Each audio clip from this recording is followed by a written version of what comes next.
Hi! Good morning everyone! For today's video ay meron tayong keratin off the street. Tara na, samahan nyo ako. Let's go!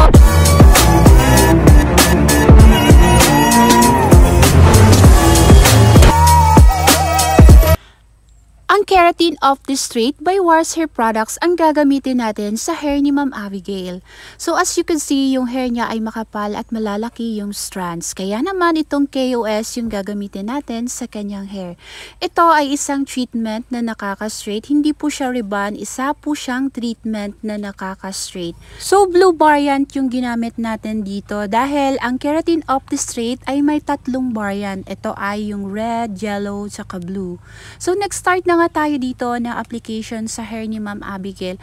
Pero before that, nag-ask ako sa kanya kung nag-shampoo ba siya. At sabi niya, nag-shampoo naman siya. Kaya hindi ko na lang siya sinampuhan dito para mag-start na kami mag-applicate sa kanyang hair. Yung blue variant yung napili ko sa kanyang hair na gamitin dahil yung hair niya ay makapal at malalaki yung strands.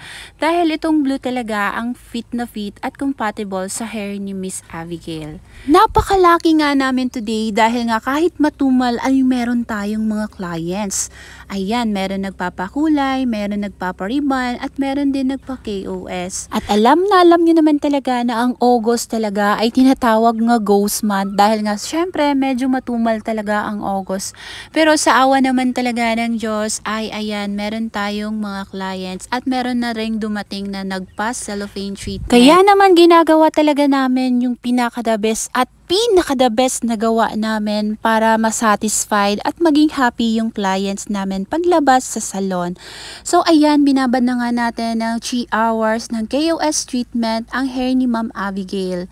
So sa pagbabad naman ng KOS treatment ay kahit nagaano pa siya katagal na ibabad, kahit maabutan pa siya ng 4 hours to 5 hours, hindi talaga masusunog ang hair ng client nyo.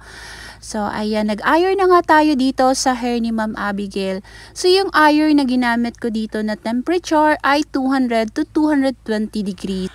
Malalaman nyo siya guys kapag luto na dahil sobrang silky na niya at sobrang shiny na.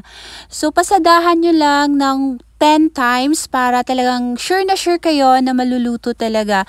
Hindi unlike sa pag nagba-Brazilian kayo or nagpa-plansya kayo sa Brazilian ng 1 to 3 plansya, okay na. Ito naman ay umabot siya ng 5 to 10 times na hagod ng plansya. So makikita nyo naman yan dahil sobrang shiny na niya at sobrang silky na niya.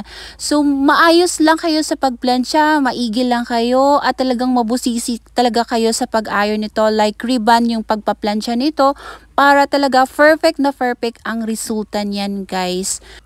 So may tips ako sa inyo guys para hindi maging maganit or magasnot pag nag-a-iron kayo. So ayusin nyo talaga yung pag-blower nyo. So kailangan talaga pag nag-blower kayo ay step by step naka-sectioning talaga yung pag-blower dyan. Hindi yung blower ng kamay lang. So gumamit kayo ng paddle brush or ruler brush para maganda talaga yung pag-start ng pag-iron nyo. So, gumamit kayo ng medium heat na blower lang at huwag kayong gumamit ng napakainit na blower para hindi mabigla yung mga strands ng hair ng clients natin. So, ayan, natapos na nga tayo mag-iron. 3 hours and 40 minutes tayo nag-iron sa kanyang hair. At kitang-kita nyo naman sobrang shiny, sobrang silky na nga yung hair ng ating clients. So, sobrang happy yung clients. Pero hindi na tayo dito mag-wash or hindi na tayo magbabanlaw. Dahil papabalikin na lang natin yung clients natin. Sabi ko naman, optional naman kung pwede naman siya mag-wash dito para mabilis matapos. So, ayan, babalik na lang siya or manghihingi tayo ng feedback ng kanyang hair. So, kung gusto naman ng client na makita talaga yung after wash, pwede nyo siya shampoohan tapos i-treatment nyo siya. So, ayan, yan na po yung naging resulta niya. Ilang oras din natin siyang ginawa.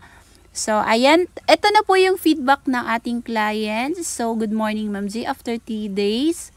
Ang ganda ng hair ko, sabi niya ganon. So, kayo na lang yung magbasa dyan. At ito naman yung video na sinend niya sa atin. So, grabe no. Ang ganda-ganda. Talaga namang grabe yung naging outcome ng kanyang hair. Malayo na sa before niya. Okay, thank you for watching.